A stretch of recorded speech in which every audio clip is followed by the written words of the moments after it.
గలీజ్ పనులు చేస్తూ టీడీపీ నేతలు వరుసగా పట్టుబడుతుంటే డ్యామేజీ కంట్రోల్ కోసం షోకాజ్ నోటీసులతో సరిపెడుతున్నారు సీఎం చంద్రబాబు. తాజాగా డ్రగ్స్ తీసుకుని రెడ్ హ్యాండెడ్గా దొరికిన టీడీపీ ఎంపీ పుట్టా మహేష్ వ్యవహారంలోనూ అదే చేశారు. షోకాజ్ నోటీసులిచ్చి చేతులు దులుపుకున్నారు. అరవ శ్రీధర్, కోనేటి ఆదిమూలం తరహాలోనే నోటీసులిచ్చి డ్రామాకు తెరలేపారు. 48 గంటల్లోపు లిఖితపూర్వకంగా వివరణ ఇవ్వాలని కోరారు. పల్లా శ్రీనివాస్ పార్టీ కార్యక్రమాలకు దూరంగా ఉండాలని ఆదేశించారు. మరోవైపు పుట్టా మహేష్ను టీడీపీ నుంచి సస్పెండ్ చేసి ఎంపీ పదవికి రాజీనామా చేయించాలని సర్వత్రా డిమాండ్స్ చేస్తున్నారు. దీనికి సంబంధించి పూర్తి డీటెయిల్స్ మా కరెస్పాండెంట్ సతీష్ మనకి ఫోన్ లైన్ అందిస్తారు. సతీష్, ఎలా అయినా సరే పుట్టా మహేష్ యాదవ్ రాజీనామా చేయాలన్న డిమాండ్స్ బాగా వినిపిస్తున్నాయి. ఇంకోవైపు టీడీపీ మాత్రం దీన్ని మసిపూసి మారడిగా చేస్తుంది. డీటెయిల్స్ ఏంటి? కార్తీక్, తెలుగుదేశం పార్టీ ఎంపీ ఈ రాష్ట్ర చరిత్రలోనే కాదు దేశ చరిత్రలోనే, పార్లమెంట్ చరిత్రలో ఎప్పుడు ఏ ఎంపీ కూడా పట్టుబడిన విధంగా ప్రస్తుతం కూటమి ప్రభుత్వానికి సంబంధించినటువంటి తెలుగుదేశం పార్టీ ఏలూరు ఎంపీ పుట్టా మహేష్ యాదవ్ డ్రగ్స్ తీసుకొని దొరికిపోయినటువంటి పరిస్థితి. డ్రగ్స్ పార్టీలో రెడ్ హ్యాండెడ్ గా పట్టుబడ్డారు. అయితే ఈ కేసుకు సంబంధించి దేశవ్యాప్తంగా చర్చ జరుగుతుంది. రాష్ట్రంలో కూడా విపరీతమైనటువంటి చర్చ జరగడం, తర్వాత తెలుగుదేశం పార్టీ ఎందుకు పుట్టా మహేష్ యాదవ్ పైన చర్యలు తీసుకోవడం లేదు, ఎందుకు పార్టీ నుండి సస్పెండ్ చేయడం లేదు, ఎందుకు ఎంపీకి రాజీనామా చేయించడం లేదని ఒక విమర్శలు వస్తున్న నేపథ్యంలో డ్యామేజ్ కంట్రోల్ కోసం ఎప్పట్లాగే తెలుగుదేశం పార్టీ ఒక షోకాజ్ నోటీసును తెరపైకి తెచ్చింది. ముఖ్యమంత్రి చంద్రబాబు ఆదేశాల మేరకు తెలుగుదేశం పార్టీ ఏపీ అధ్యక్షుడు పల్లా శ్రీనివాస్ ఈ నోటీస్ జారీ చేసినట్టు పత్రికా ప్రకటన విడుదల చేశారు.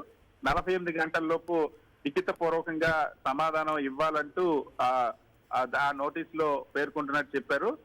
48 గంటల్లో వివరణ ఇవ్వకపోతే పార్టీ నియమావళి ప్రకారం తగిన చర్యలు తీసుకుంటారని పల్లా శ్రీనివాస్ మీ పత్రికా ప్రకటన విడుదల చేశారు. అయితే ఇక్కడ ఈ నోటీసులు జారీ పైన కూడా సర్వత్ర విమర్శలు వెలువెత్తున్నాయి. ఎందుకంటే ప్రతిసారి కూడా ఏదైనా ఒక అంశంలో రెడ్ హ్యాండెడ్ గా తెలుగుదేశం పార్టీ దొరికిపోయినప్పుడు, తెలుగుదేశం పార్టీకి సంబంధించినటువంటి గలీజ్ వ్యవహారాల్లో బయటపడినప్పుడు దాని డైవర్షన్ కోసం, డ్యామేజ్ కంట్రోల్ కోసం ఇలాంటి నోటీస్ ఒకటి ఇచ్చి దాని కాలయాపన కోసం ఇదొక అస్త్రంగా మార్చుకుంటున్నారని విమర్శలు ఉన్నాయి. ఎందుకంటే ఇప్పటికే కూటమికి సంబంధించినటువంటి ఎమ్మెల్యే అరవ శ్రీధర్ పైన తెలుగు జనసేన పార్టీ ఇలాగే చేసింది.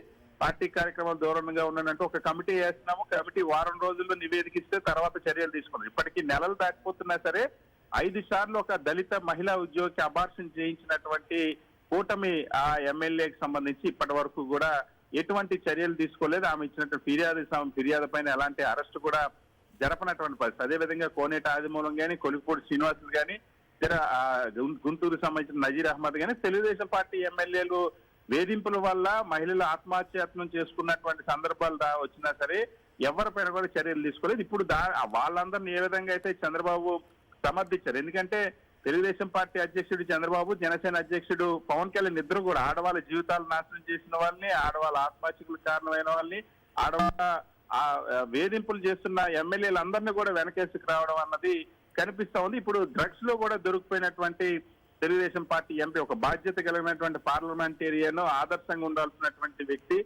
దేశంలోనే ఆంధ్రప్రదేశ్ రాష్ట్ర పరువు తీసేలాగా వ్యవహరించిన వ్యక్తి పైన ఎలాంటి చర్యలు తీసుకోకుండా ఎన్డీఏలో భాగస్వామి అయినటువంటి ఎంపీ అయినటువంటి పుట్టా మహేష్ యాదవ్ పైన కేవలం షోకాజ్ నోటీసుతోనే సరిపెట్టాలని ఒక నోటీసు ఇస్తున్నట్టు పత్రికా ప్రకటన విడుదల చేశారు. దీని పట్ల సర్వత్రా విమర్శలు వెల్లువెత్తున్నాయి కాదు. Right, thank you Satish.